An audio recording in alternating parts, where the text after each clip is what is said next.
Great. Thank you so much, Trisha and James.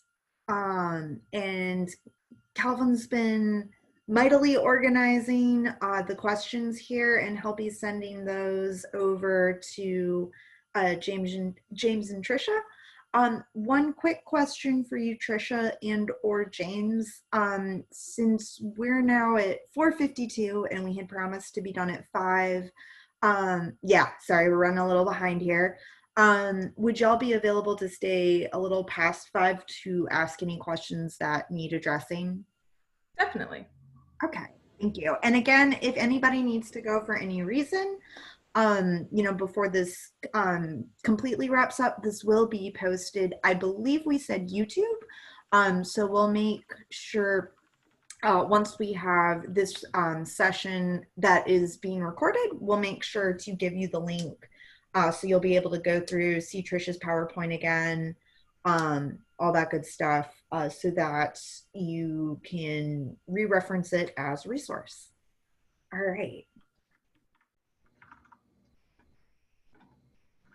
Well, all right. Are we doing questions now? Yeah, yes, we're now doing questions. Sorry, I'm your adorable host. So we've got the questions, and I'm going to read them, and then I think we're going to alternate some in answering them. But to continue to send them in, if you continue to have them, we'll hang out and answer them, even if we run over. This first one, thank you for this question, because Trisha and I just were emailing back and forth about it before the presentation. So I'm going to take a swing at this first one, and then Trisha can add in. Basically, the question is, what happens if I have been offered to teach, but it's not for the next semester? So this person has been teaching the same courses for 20 years, and the courses are not being offered in the summer or the fall this year, but will be taught again in the winter and spring. So they feel like they do have reasonable assurance that their job will be around, but not until the winter and spring. This, like everything else, is an it depends question. But in general, based on what this person's question is, they've been teaching the same courses consistently, it sounds like, every semester. And now for the first time in the fall and in the summer, they will not be teaching the courses, and they won't teach them again until the winter and spring. Under these circumstances, that is not between, that's not over a break. That person does not have a job in the next academic semester. So they would, in general, qualify for unemployment insurance under that circumstance. The only exception to that is if you're a person who teaches the same course every spring, for example. There's a course at UNC Law School that is taught once every spring by the same professor. That professor knows they will teach it every spring, but they will not teach in the fall. In that circumstance, you are between, even though it's a 9-month between, you are between the same course. And so you would not qualify. So if it's regular and you have an understanding that once every other semester or something this course will be taught, then you probably would not qualify for unemployment insurance. But if you typically have or sort of intermittently have taught this course, and now you do not have any courses that are scheduled for you for the fall semester or for the summer quarter or something like that, during a regular, when the university has normal classes, but your course will not be offered, then you do not have an offer. You don't have an offer for a job that semester. So you would, in that circumstance, probably qualify for unemployment insurance. Yes, that sounds right. It seems like kind of all of these questions, we're addressing, it'll hinge on, the factors that we've gone through. So do you have a genuine offer to teach in the same capacity, or to teach where it's, the same or very close to similar compensation? And, if you have reasonable assurance or a contract to teach again, then you're more likely to be denied unemployment insurance. So we move to the next question. What do you think, James? Sure. Okay. I know, Calvin, you're moving things around as we go. So if I miss a question, let me know. But next question. So the next question is about partial employment. This person does not feel as though they have reasonable assurance that they will get another job in the fall. They've finished teaching for the spring, and they do have summer jobs lined up, but the summer jobs do not pay nearly as much as the Elon job pays. So the facts are this person teaches at Elon. They do have some kind of summer teaching lined up that's part-time, and they do not have an offer for the fall. Does that person qualify? And Trisha, I'll let you take this one. Okay, so generally partial unemployment is for folks who have had reductions in their hours, their work hours or work days. So let's say you go from, working 5 days a week to 2 days a week, you may be eligible for partial unemployment. So you can still be working and receive partial unemployment. One thing that would be looked at is, are you earning too much to be eligible for unemployment? Are you monetarily eligible? There's no sort of strict threshold that I would feel comfortable giving right now. There's a calculation involved, and to determine whether you're eligible, and so DES would look at that, but you can certainly still apply. In this situation, though, it looks like there was a job for one semester, it ended. There's no contract or reasonable assurance that the faculty member will be returning in the fall. So after that ends, would there be unemployment compensation? Yes, because you don't have reasonable assurance or a contract in the fall. So if you take another job for summer, that's a less clear situation. There is unemployment offered on occasion for folks who are partly unemployed, where their job has ended and they've picked up sort of some work to make ends meet while they're experiencing unemployment and still not attached to the payroll. So if you're working as an independent contractor and picking up gigs here and there, you may be more likely to be eligible for some amount of unemployment compensation. But really, excuse me, as frustrating a response as this is, there's no guarantee, and the only way to really know is to apply. So if you're not sure whether or not you're eligible for unemployment, there's certainly no harm in applying, as long as you are honest about your full situation.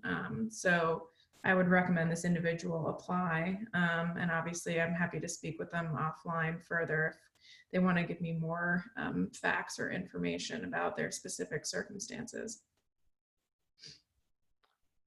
All right, so the next question is sort of about filling out the form. And so I'll just read it out. When I hit the section about reason for unemployment, there wasn't an option for contract ended, so I chose the other option the author of the PDF suggested, which was between school terms. And we know that between is a key word from earlier in the presentation. So the PDF author suggested between school terms, but when the questioner here, when I later asked some follow-up questions, it stumped me because it asked if I was both an employee of an educational institution and not working due to a school break. So basically, how do I fill out the form? What should I list for reason for no longer being employed? And if I put between school terms, how do I answer those follow-up questions? Okay. So the first part of this question is about how to fill out the form and what to say when you end your employment through the end of a contract. I think this is getting at the heart of what we've been discussing, which is, are you between school terms and do you have a contract or reasonable assurance of employment for the following semester? And I think that's what the text, that you're both an employee of an educational institution and not working due to a school break, is getting at. It's, are you, for example, a tenured professor where you know that you're going to be teaching next year or in the fall, but you're on your summer break? And in that case, no, you're not eligible for unemployment compensation. if your contract was ended and you don't have a contract for the fall or reasonable assurance that you'll teach in the fall, then you're not working because your employment ended and there was a lack of work. And not just because there's a school break, right? Because you're unemployed. You're not just not working because there's a school break.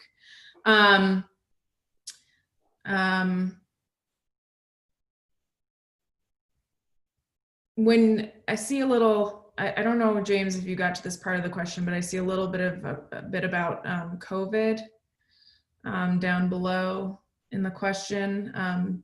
Should people do between terms or loss of job because of COVID?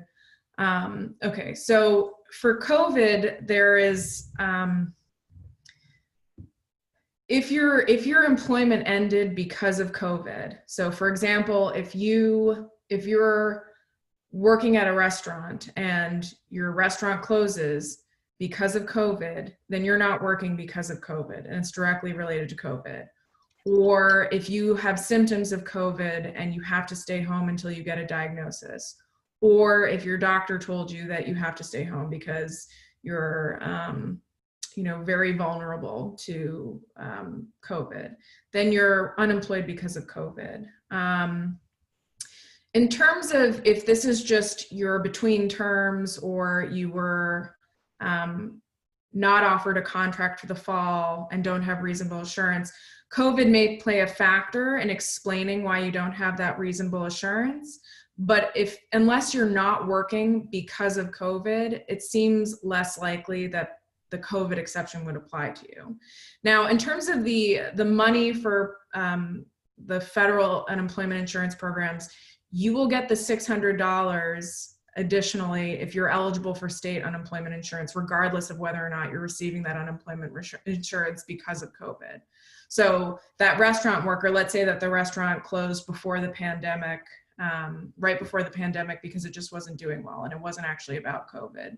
She could be on unemployment insurance and still be getting that $600. So that $600 goes to everyone, regardless of whether or not they're receiving insurance because of a COVID related reason.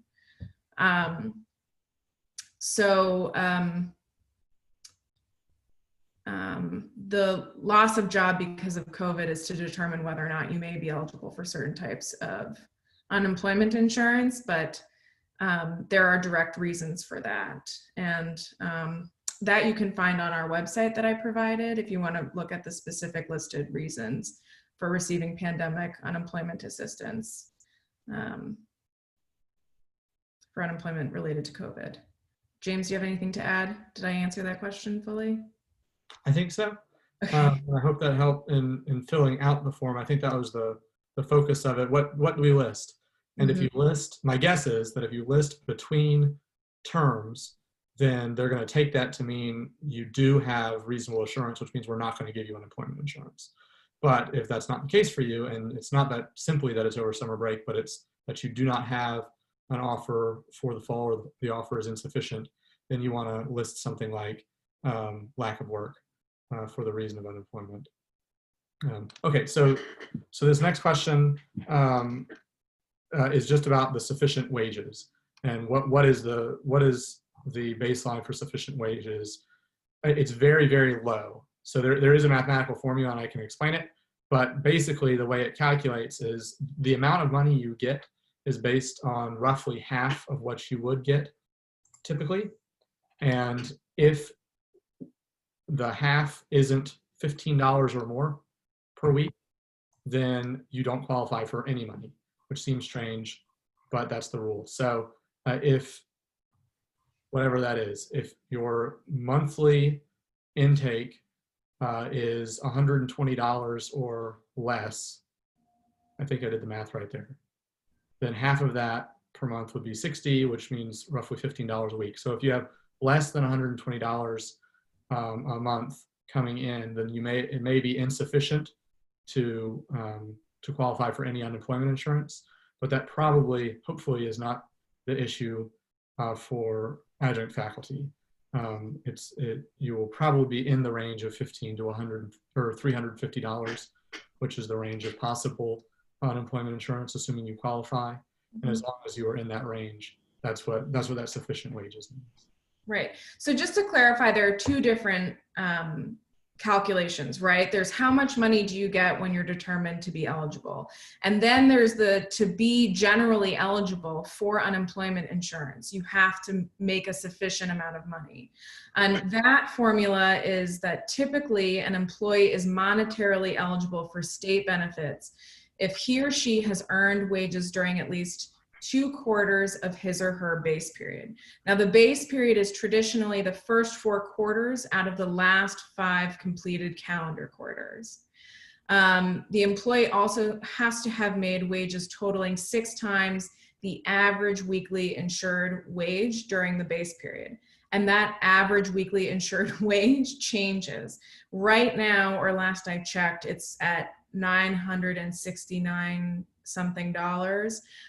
So this is approximate. Again, you have to check with the DES to see if you're monetarily eligible, but this would be sort of based on this wage, you'd need to have earned around $5,818 during the base period to qualify. And again, the base period is traditionally the first 4 quarters out of the last 5 completed calendar quarters. So that's what's on the DES website, and that's how I read and understand it. But again, I went to law school for a reason. I don't really like math. So that's my interpretation of what makes you monetarily eligible. And then beyond that, you go through the calculation to determine how much money you would receive.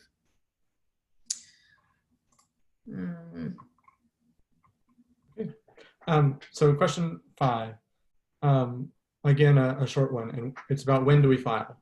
Do we have to wait until after we receive our last paycheck to apply for unemployment insurance? And is there still a week waiting period, or is that erased because of coronavirus? I can handle that last section. So normally, when you apply, there's a week waiting period, which mostly means that you will not get paid unemployment, if you, assuming you qualify and everything else works, you will not receive unemployment benefits for the first week. That has been, if I understood correctly, that has been waived during the pandemic. So I don't know procedurally how that works, how long it still takes, because there's so many applicants. It may still take a week or more to get your first check, but you will be paid all the way starting from the date you became eligible. That's my understanding, rather than a week after the date you became eligible. Trisha, is that correct? And maybe answer the first half of that question too. Yes, that's correct. So under coronavirus, government, an executive order issued by the governor waives the 1 week waiting requirement. And sort of the general calculation is that if your employer doesn't contest your eligibility for unemployment, then you could get a check as soon as 2 weeks. That's obviously, that has not been the experience for everyone filing for unemployment right now. The first part of the question was, do we have to wait until after we receive our last paycheck? My understanding is if you end your employment and you're receiving, let's say, like a payout for unused vacation days or severance pay, that will affect whether or not you're eligible for unemployment for that particular week. But as soon as you're terminated from your employment, you can go ahead and apply. It just may be that you don't receive benefits until after you've received that last paycheck. The next question is another straightforward one. I believe it was answered during the presentation, but are we eligible for the $600 approved by Congress for the coronavirus? And if the answer is, if you are eligible for unemployment insurance, the $600 is over and above whatever you would normally get. And that's for everybody, regardless of whether you lost your job directly to COVID or not. Again, you'd have to, the eligibility is the same. So everything we've already talked about, if you are eligible for unemployment insurance, then, and the $600 is only through, I think, the end of July or something. But for those weeks that the $600 is available, you would get what you normally qualify for, plus the $600 on top of that. The next question. This is an advice one for us. Perhaps it would be useful for the lawyers to clarify whether faculty need to know these rules for reasonable assurance or whether we simply apply and allow the DES to make the determination. I meant to say this at the beginning of my portion. Our goal was to give you the tools to understand whether or not you qualify and what kinds of evidence you need to collect if you decide you want to appeal. So you may apply and get denied, and you may decide you want to pursue that further. And I believe Trisha talked about this, but there's appeals process that involves a phone conference and evidence presented. And that's the area where you may want to keep any offer. If you received an offer in an email, for example, and it said, yes, we hope to hire you back, assuming enrollment is all worked out, or assuming we have funding for it or something. That's the sort of thing that would be really helpful to have. And so our purpose for explaining reasonable assurance was so that you know the types of things that you want to hang on to, so that when you do go to apply, you have that. And in the case that you need to appeal, you have the understanding of how to put that together as well. Trisha, does that answer the question for you?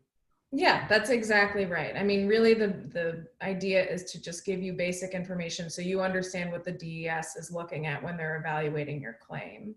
And it also helps you evaluate whether or not you think you should appeal your claim.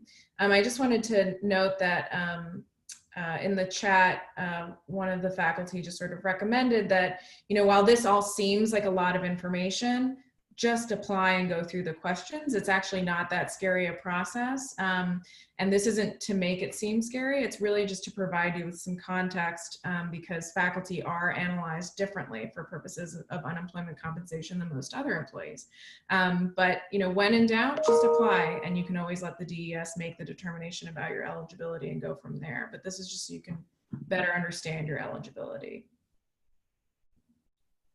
This next question I'll leave for you, Trisha. What would keep Elon from sending out emails with the contingent on enrollment and then changing in August?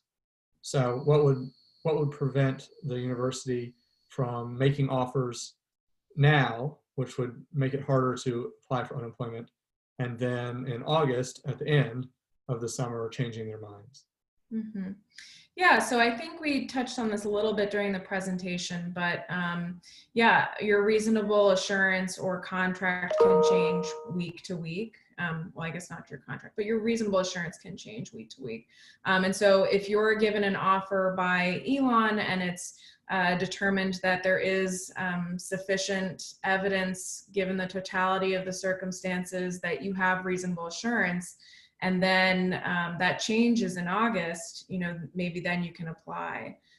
But there's, you know, if the offer is contingent on enrollment and you've taught the course for the last 10 semesters and DES decides, well, there's a high likelihood that, you know, there's a reasonable assurance, and so we're going to deny the claim.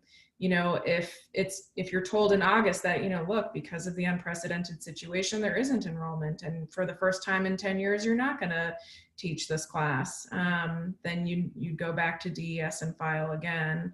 But also, if you think that there's a high likelihood that, you know, this semester is going to be different for whatever reason because of COVID or budgetary issues, you know, make sure you can, you know, include that in your claim or in your appeal. The next question is, what if I do not have 2 years of work history in a row? For example, if I was in school 2 years ago, how does that affect my application? Well, I think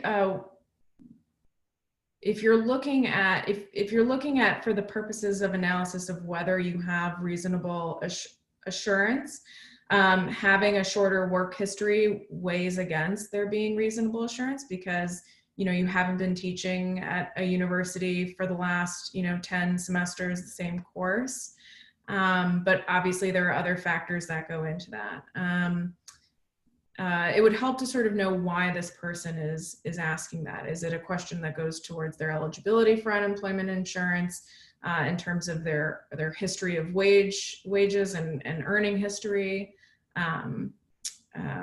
or if it has to do more with whether or not they'd have reasonable assurance. So I would encourage this person to follow up with me offline if it's for a reason that I haven't ascertained.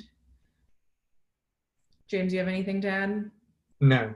I was looking at the chat to see if anyone wanted to add to that question, and I may be missing it, but I don't see it. So I know that some folks are having to leave. I guess we'll push on with the questions. The next one, what about those of us who are on a one-year visiting contract and are now having trouble finding a job for next year as virtually all job searches were canceled? Then if you have a one-year contract that has finished as of this semester, then you should apply for unemployment insurance. And without knowing more facts, I can't give an exact answer. But if you have a year contract and it's finished and you don't have any reasonable assurance or contract for the future, then you are likely to be eligible.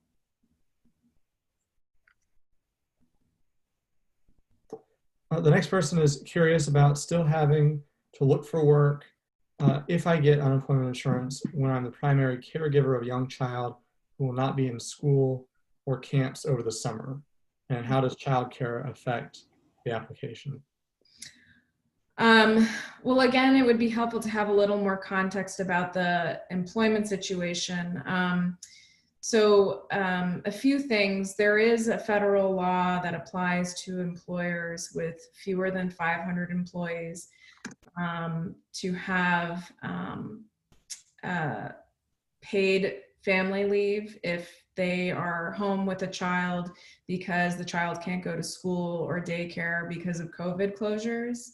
That can also be grounds for certain unemployment insurance, like for example, it may make you eligible for PUA. I'd want to look again at those guidelines. The work search requirement has been waived if you're unemployed due to COVID. And I feel like I've gotten quite a few questions about the work search requirement. So I think maybe it would be best for me to follow up on that work search requirement. It has been waived by an executive order because of the COVID pandemic for those who have filed because of COVID. But I would imagine that, DES is looking at all of these claims, and I'm sure there are many workers who are unable to seek work because it's either unsafe or there aren't jobs out there. So I, now because I've been asked more questions, I think I want to follow up on that more.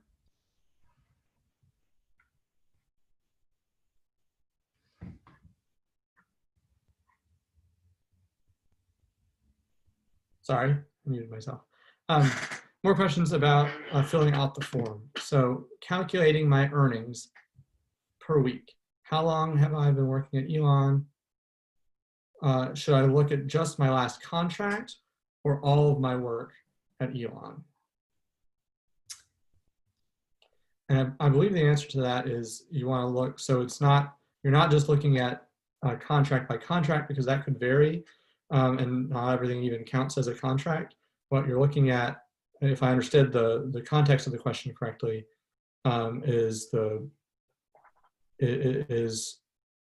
your work history when you're filling out the form. Maybe I'm not quite sure which portion of the form we're talking about with this question. Trisha, do you have a direct answer? Yeah, I think if you have questions about specifically filling out a part of the form, it would be helpful if you just reached out to me directly. I'm not exactly sure if I understand this question in terms of calculating your earnings for this week. I'm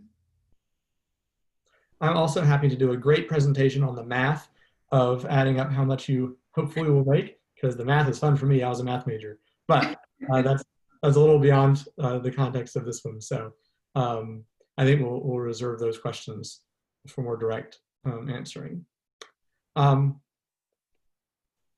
Is there a difference with unemployment insurance in teaching an elective class compared to a required class? This gets back to the reasonable assurance. There is not a strict difference between the two, but an elective class, it may be harder to be sure that that class will meet enrollment, for example. So if the class is contingent on enrollment, a required class will probably, in most cases, I would say, have the enrollment it needs because, or at least it'll be easier to figure out if it will have the enrollment it needs because you have some idea of how many students will be required to take the course. If it's an elective class, it's going to be harder to determine whether or not that course will be offered. And so you have to do a little bit more investigating and see how often is the class offered, how many students enroll each time the class is offered, and so on. And so that's going to be an investigation that the department has to do, and that's going to be a good thing if you're in that boat to collect that sort of information so that you're able to present that and make the strongest case for why you do not expect to have the job offered back the next semester. Two things I want to just clarify quickly before we move to the next question. So I received a little clarification about calculating earnings. It's now occurring to me that a lot of faculty are paid by lump sum per class. And so that's a good question about how to calculate your weekly earnings. And I think I'll ask someone about that and get back to you because I'm not entirely sure, but that's a very good point. So I will get back to you about that. Another thing is just to follow up on the work search requirement. We are still under the executive order that you do not have to conduct a work search while filing for unemployment while North Carolina is under a state of emergency for COVID-19. So as long as the COVID-19 state of emergency stays in place, you don't have to conduct a work search when filing for unemployment. And that involves everyone filing for unemployment. The next question, if we are denied a state unemployment insurance, can we get federal unemployment insurance? And I think that question was answered during the presentation. In large part, the two are connected. You apply to them through the same spot. I think, Trisha, you can correct me.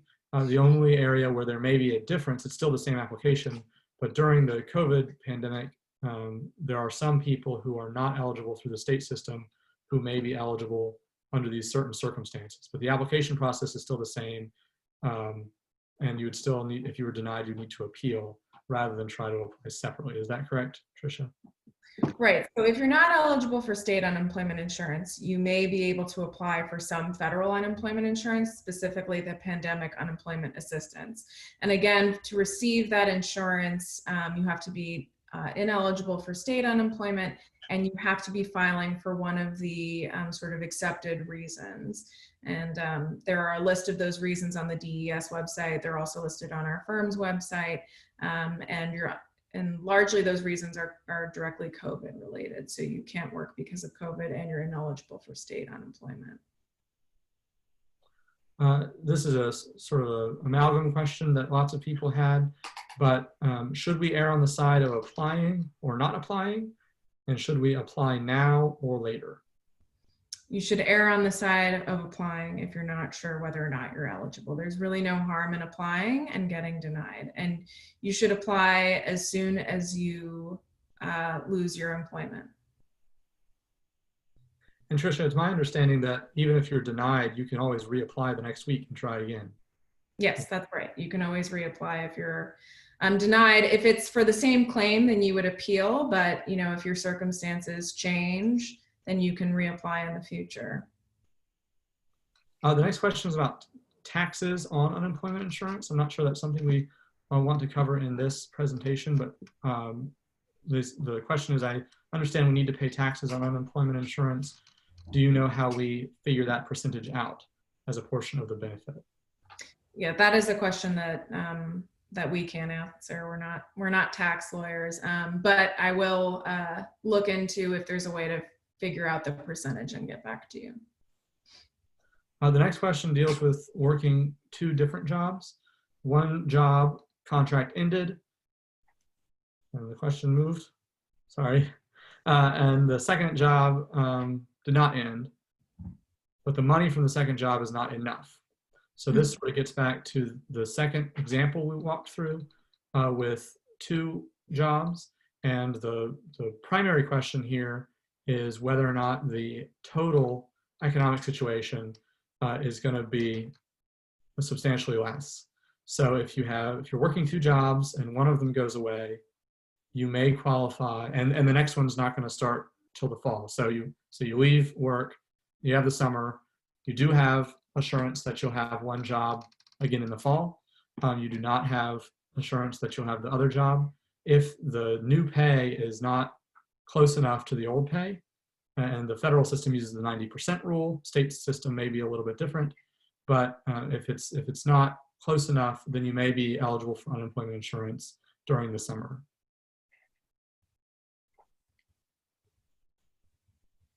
That's right. I have nothing to add to that. Are we considered to be losing our jobs due to COVID?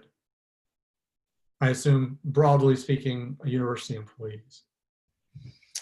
I can, so I can give the background on the university's financial situation based on a presentation they made public. But the bottom line is that the university's lost around 10 to 12.5 million that they have to pay back to themselves, and 96% of the operating budget comes from tuition. So if they have to cut funding, or they're looking for where they can cut money, and adjuncts are the second priority to be cut, as well as if we have a dip in enrollment because of the financial situation caused by COVID. That's my understanding of why adjuncts are at risk. So with that back context, Trisha, I'll let you answer the question, but that's the, in a nutshell, back context to our lack of job stability due to COVID. Right. So I think that goes into the analysis that we've been doing with reasonable assurance. You're less likely to have reasonable assurance if, enrollment is dipping, and if, there are budget concerns, if, a university has been emailing everyone and saying, we may have to reduce contingent appointments in the fall, then those are things that you want to hang on to, and when the time comes, share in your appeal or in your claim for unemployment benefits as sort of further information on why you think there's a lower likelihood that you will return in the fall. But I think that can be distinct. I think there's a lot of sort of hang up on the distinction between did I lose my job because directly of COVID, like I had symptoms or my employer shut down, versus, is my employment, my future employment influenced by COVID. So it's not so directly impacted by COVID, for example, in the ways that we sort of talk about it with the pandemic unemployment assistance. But it certainly is a factor in determining whether or not you have reasonable assurance to return in the fall. Does that make sense? Okay. All right, I think we're going to wrap up our questions.